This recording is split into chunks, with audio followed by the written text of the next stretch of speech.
The blizzard rolled through the valley like a ghostly army, howling across the plains and burying everything it touched. James Callahan, a quiet rancher known for his solitude and steady hands, had spent the evening checking on his horses, fighting through the biting wind that sliced through his coat. It was the kind of night that could kill a man, or anyone unfortunate enough to be caught without shelter. As he pushed open the heavy wooden doors of his barn, the wind nearly tore it off its hinges, but what froze him wasn't the cold. It was the sight before him. There, huddled in the corner beneath a mound of old hay, was a young woman in a torn white wedding dress. Her lips were blue, her hands shaking, and her eyes wide with terror and exhaustion. She looked like she had fallen straight from heaven into the dirt. For a long moment, James didn't move. The storm raged outside, but inside, everything went still. He knelt beside her, noticing the frost clinging to her hair, the way her breath came shallow and ragged. "Ma'am, can you hear me?"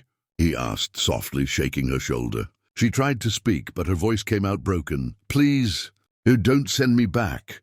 Her words were faint, yet they carried a weight that made James's heart twist. Without hesitation, he lifted her into his arms. She was light, too light, and carried her through the snow to his cabin. Inside, he laid her by the fire, wrapping her in thick blankets, his rough hands trembling as he poured warm water into a cup. Slowly, color returned to her cheeks, and when she finally opened her eyes again, she looked around the small cabin in confusion.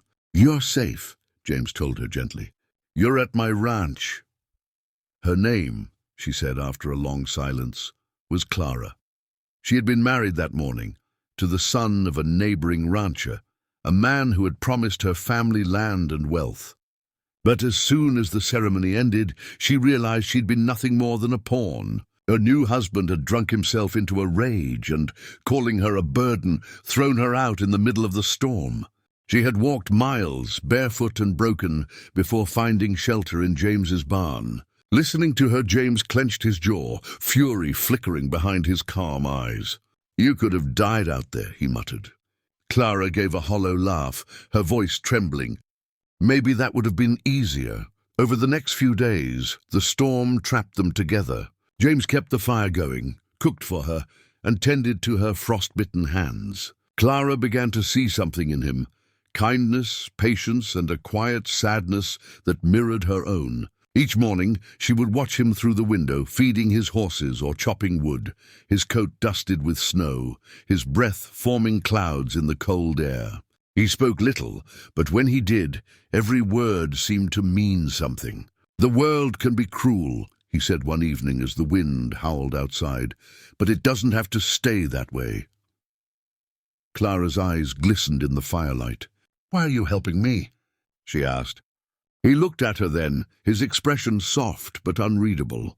"Because no one helped me when I needed it most." When the storm finally cleared, Clara stood by the door, wrapped in one of his coats. "I should go," she whispered, though her heart ached at the thought. James shook his head. "You've nowhere safe to go back to," he said firmly. "Stay here until you're ready to start again." For the first time since she'd met him, Clara smiled. And in that smile, James saw something he hadn't seen in years: hope.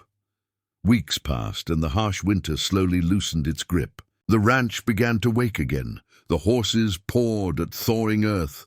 The morning sun spilled gold across the frozen fields, and Clara's laughter, soft and hesitant at first, began to fill the air. She had started helping around the ranch, mending clothes, cooking meals, and tending to the small garden beside the cabin. Each day she grew stronger, her spirit returning bit by bit. James, watching her from the porch as she worked in the morning light, realized how much the silence of his home had once weighed on him. Now there was warmth again, something he thought he'd lost forever, but small-town gossip spread like wildfire. People began to whisper about the rancher and the abandoned bride living under the same roof. Some called it scandalous. Others said it was shameful. One day, her former husband rode into town and stormed onto James's land, spitting curses and demanding Clara back. "She's my wife," he growled, hand on his gun. James didn't flinch. "You threw her out to die," he said quietly, stepping forward. You lost any right to her the moment you did. The tension thickened. The wind itself seemed to hold its breath. The man sneered and reached for his revolver, but James was faster. He drew his gun, fired a warning shot into the ground and said, "Next one goes through your hat." The coward turned pale, cursed under his breath and rode away, never to return. Clara trembled as she watched, tears streaking her face. James holstered his gun and looked at her. "No one will ever hurt you again," he said. From that day on, the whispers stopped, replaced by something else, respect. The townsfolk began to see her not as the fallen bride, but as the woman who had survived, rebuilt, and stood proud beside the man who saved her.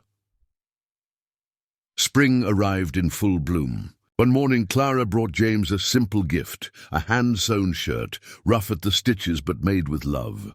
"You've given me more than I ever thought I'd have again," she said softly. James took her hand, his eyes filled with quiet emotion. "And you've given this place life again," he replied. As the sun rose over the valley, the two stood together on the porch, side by side. The pain of the past still lingered, but now it no longer ruled them. Where there had once been loss, there was love. Where there had once been silence, there was laughter. And to everyone watching, their story became more than just a tale of rescue.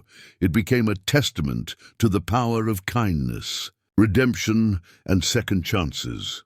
If you were moved by their story, don't forget to subscribe to the channel for more powerful tales of love, survival, and the human spirit. Every story here reminds us that even in the coldest storms, someone's warmth can bring a sea.